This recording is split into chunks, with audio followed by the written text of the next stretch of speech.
Latest requirements pauwi sa Pilipinas at pabalik sa ibang bansa ngayong buwan ng June 2024. So, ang mga kailangan na requirements pauwi sa Pilipinas ay number 1, ang inyong e-travel arrival card registration.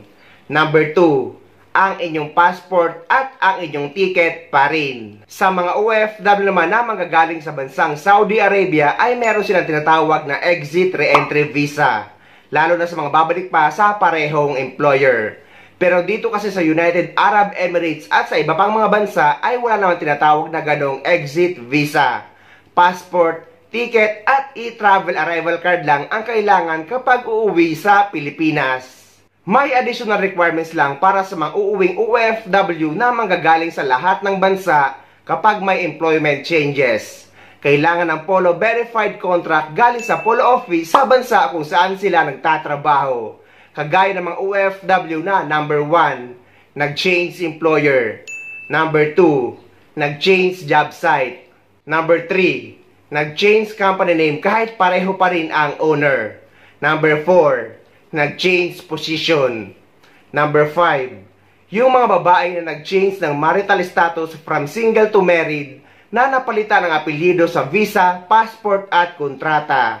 At yung mga OFW na galing sa visit visa at nag-employment visa sa ibang bansa. Required kayo magpa-verify ng inyong kontrata sa Polo office kung saan bansa kayo nagtatrabaho para hindi kayo magkaproblema sa pagkuha nyo ng inyong UEC sa Pilipinas or sa POA. Isasama ko na din yung mga first time na uuwi sa Pilipinas. No argue guys, magpa-verify na lang kayo ng inyong kontrata kapag first time yung uuwi sa Pilipinas. Dahil isang beses lang naman kailangan magpa-verify ng kontrata. Dahil sa mga susunod na uwi nyo kung babalik pa rin kayo sa parehong employer at walang any employment changes, ay UEC exemption na lang ang kukunin nyo sa inyong PAPSBAM account. Yung pangatlo po yung tinatawag nating balik manggagawa or returning workers, no? Ito pong balik manggagawa, sila po yung dati nang nagtrabaho sa abroad, meron po silang valid employment contract at nagbakasyon lang panandalian sa Pilipinas at muli pong babalik sa kanilang employers, no? Sila po ay mga OEC exempt. Kung kayo naman po ay balik manggagawa, online na po ito. Kung babalik po kayo sa inyong dating pinagtatrabahuhan, meron na pong tinatawag na OEC Exemption Certificate na inyo na pong makukuha sa sarili ninyong online account sa Department of Migrant Workers. Hindi nyo na po kailangang pumunta dito sa amin dahil dire-diretso po yung pagkuha ng OEC sa inyong online account. Sa mga hindi naman marunong mag-acquire ng OEC exemption online ay meron akong video tutorial na ilalagay ko sa description ng video na ito. At sa may mga old BM online pa rin na hindi matransfer ang account sa bagong PAPSBAM account, ay mag-manual registration na lang kayo. I-click nyo yung let's go at click register. At sa mga hirap naman online ay pwede rin kayo magpa-print ang inyong OEC exemption sa POA desk na matatagpuan nyo sa loob ng NAIA. Bukas sila 24 oras. Lagi nyo lang guys dadalhin ang valid printed contract kapag magbabakasyon kayo sa Pilipinas, just in case man hanapin sa immigration. At sa mga nakapag-acquire na ng OEC exemption ay hindi na required ang bagong Polo contract verification. At sa mga nag-aalala naman na meron na daw silang OEC or OEC exemption, ngunit mai-expire na daw ito bago pa man ang flight nila pabalik sa ibang bansa.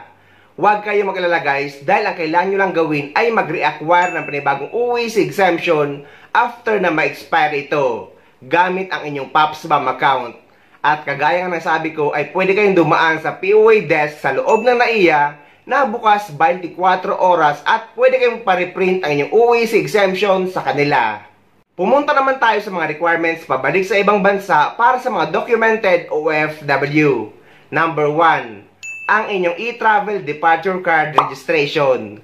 Sa mga walang idea kung paano mag-register sa e-travel ay meron akong video tutorial na ilalagay ko sa description ng video na ito para may guide kayo at para hindi na kayo magkamali. Number 2, ang inyong OEC or OEC exemption. Number 3, ang inyong valid visa. Dito naman guys sa United Arab Emirates ay nasa Emirates ID na natin ang ating valid visa or ang ating visa. Kaya kung mapapansin nyo ay wala nang tatak na visa ang passport natin dito sa UAE. Pero kung makakahingi kayo ng printed electronic visa sa inyong employer ay mas maigi. Number 4, ang inyong passport. Number 5, ang inyong ticket. At number 6, ang inyong OWA membership. Guys, hindi naman hinahanap sa immigration ang OWA membership. Pero lagi nating sinasuggest at pinapaalala na dapat lagi tayo active member ng OWA at dapat nagre-renew tayo nito kada 2 taon. Dahil guys, proteksyon natin itong mga OFW habang nagtatrabaho tayo sa ibang bansa at para may makuha ang benepisyo ang pamilya natin just in case man may mangyari sa isang OFW habang nagtatrabaho sa ibang bansa. Every 2 years lang yan, Darbs eh. Every 2 years. Grabe, 2 years. Oo. And the benefits you're gonna be getting is that parang meron ka na ding instant insurance for yourself, for your family, at sa mga anak mo, meron pa silang May scholarship program tayo. program. Yung EDSP, yung Educational Development Scholarship Program natin, 60,000 a year yan. Para doon sa mga anak nyo na medyo mas may talent. Bakit natawa ka Wala naman? lang. Kasi maraming mga talentadong nanonood. Yung hindi ngayon. masyado may talent, mamaya na yon. So, ano to, exam ka sa DOST, kung nakapasa ka, 60,000 a year ang bibigay nating support. Now, this is what I want to make clear, with our OFWs. Madalas, Darb, sinasabi nila, dapat daw lahat. Aba, $25 lang yung binigay, Darbs. $25 lang ang binigay. At hindi naman po lahat ng OFWs ay nagbabayad sa amin. Yes. Di ba? So, gaygewang ho ang bangka natin. For sure. No? And, meron pa tayong Department of Education, no? Hindi ho sagot ng OWA lahat ang pagdating dyan. So, kaya ito po ay may quota. Sa bawat region, meron tayong quota kung ilan ang ating bibigyan ng scholarship. Now, kailangan din naman, tinitingnan din natin, sino ba yung masigasig? Yes. Kasi we'll be spending good money to support the education of your daughter or your son. So, kailangan natin dito yung seryoso. Yung mga deserve naman. Oo. O ngayon, ito yung mga kumikita ng $600 and above at saka medyo magaling. Yes. Para tumatawa. Exactly. May question ako. Ano ba? Pag hindi masyado magaling? Ano? Hindi. Mamaya, siguro. May expiration ba ang membership ng OWA? Basta every 2 years. Pag after 2 years, tapos na. Pay ulit sila. Oo, so pay basically, ulit. if they pay once, 2 years sila covered, and then they pay again, 2 years ulit sila Ngayon, covered. kung minsan, napagbibigyan natin kahit 1 month. But it's, as I'm saying, you are just being asked to pay for $25. You convert that into peso, that's just 57 pesos a month. Diba? And we're talking, dito pa lang, panalong-panalo ka na eh. Sobra. Diba? Ngayon, kung doon sa mga OFWs naman na ang kinikita, $600 and below. Meron tayong ODSP, OFW, Development Scholarship Program. Ito, 20,000 a year. Pero kailangan naman, i-apply naman natin.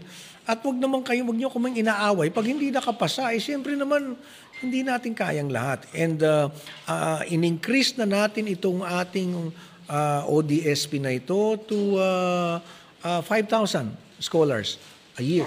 Madami na din. Oo. Paano? Wag lang naman nilang iasa sa amin lahat.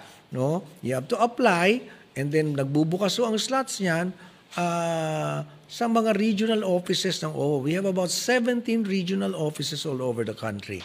Kumbaga, ang puhunan mo na lang, Darbs, yung sigasig naman, yung effort naman. Yes. Kadalasan, nagagalit pag hindi ko nabigyan ng scholarship. Sa'yo ba nagagalit mismo? Oo, kasi message ako. Wala daw. Siyempre naman, kailangan mag-effort din naman tayo, di ba? So yan lang guys ang mga requirements pauwi sa Pilipinas at pabalik sa ibang bansa ngayong buwan ng June 2024. Bisitahin nyo din ang description ng video na ito or ang pinned comment dahil nandun ang mga website or link na makakatulong sa inyo lalo na sa e-travel registration. So ayun guys, sana may nakuha kayong idea at sana nakatulong ang video na ito sa inyo.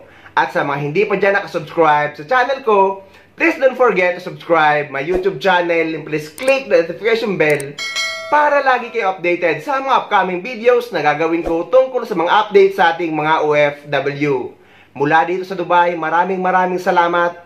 See you next time.